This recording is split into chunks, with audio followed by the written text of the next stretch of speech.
किसी ने बहुत सुंदर बात कही है, लगातार मिल रही असफलताओं से कभी निराश मत होना, क्योंकि कई बार गुच्छे की आखिरी चाबी ही ताला खोल देती है। नमस्ते, मैं हूँ प्रतीक्षा।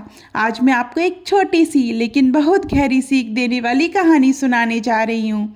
एक प्रसिद्ध लामा अपनी आत्मकथा में लिखते हैं कि जब मैं केवल 5 वर्ष का था, तब मेरे पिताजी ने एक दिन मुझे अपने पास बुलाया। उन्होंने बड़े गंभीर स्वर में कहा, बेटा, कल सुबह ठीक 4 बजे तुम्हें पूरी तरह तैयार रहना है। हमारे घर के नौकर तुम्हें विद्यापीठ तक छोड़कर आएंगे। वह विद्यापीठ हमारे क्षेत्र का सर्वश्रेष्ठ विद्यापीठ है। हमारे परिवार के कई सदस्य वहाँ पढ़े हैं और उन्होंने जीवन में अद्भुत सफलता प्राप्त की है।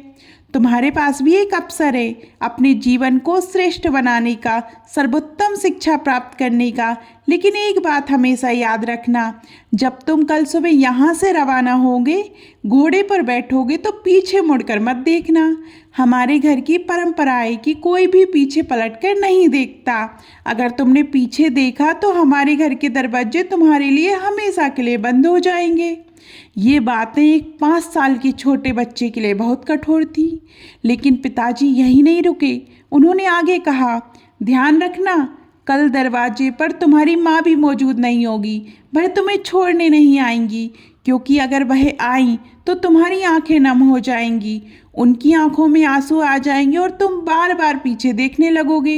ये सही नहीं होगा।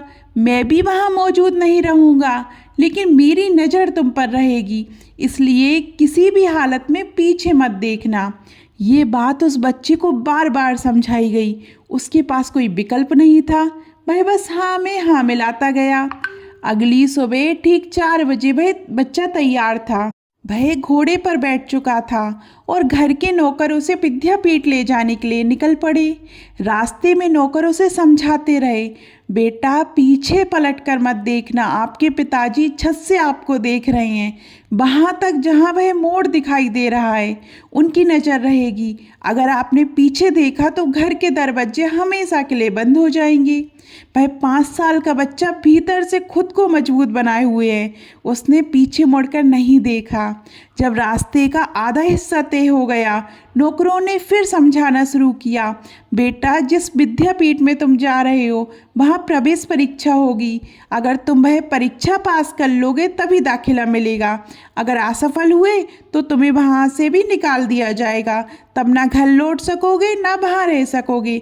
इसलिए तुम्हें ये परीक्षा हर हाल में पास करनी होगी।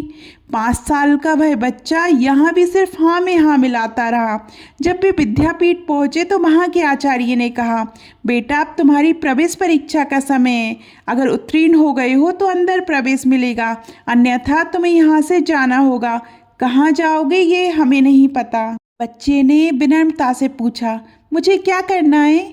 आचार्य ने कहा, मुख्य द्वार पर जाकर ध्यान मुद्रा में बैठ जाओ। आंखें बंद रखो और जब तक मैं ना कहूँ आंखें मत खोलना। बच्चे ने कहा, ठीक है।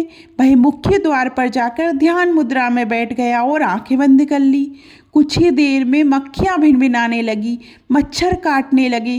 कई बार उसका मन हुआ कि आंखें खोलकर देख ले कि ये क्या रहा है, लेकिन उसने आंखें नहीं खोली। थोड़ी देर बाद विद्यापीठ के अन्य बच्चे वहाँ से गुजरने लगे। कोई कूदता फांदता गया, कोई शोर मचाता हुआ। वे जानबूझकर उसे परेशान कर रहे थे, उसका ध्यान भंग करने की कोशिश कर रहे थे। लेकिन उस 5 साल के बच्चे ने अपनी आंखें नहीं खोली। 1 घंटा बीता, 2 घंटे, 3 घंटे, 4 घंटे, 5 घंटे, 6 घंटे बीत गए। 6 घंटे बाद आचार्य जी ने कहा, बेटा, अब आंखें खोल लो।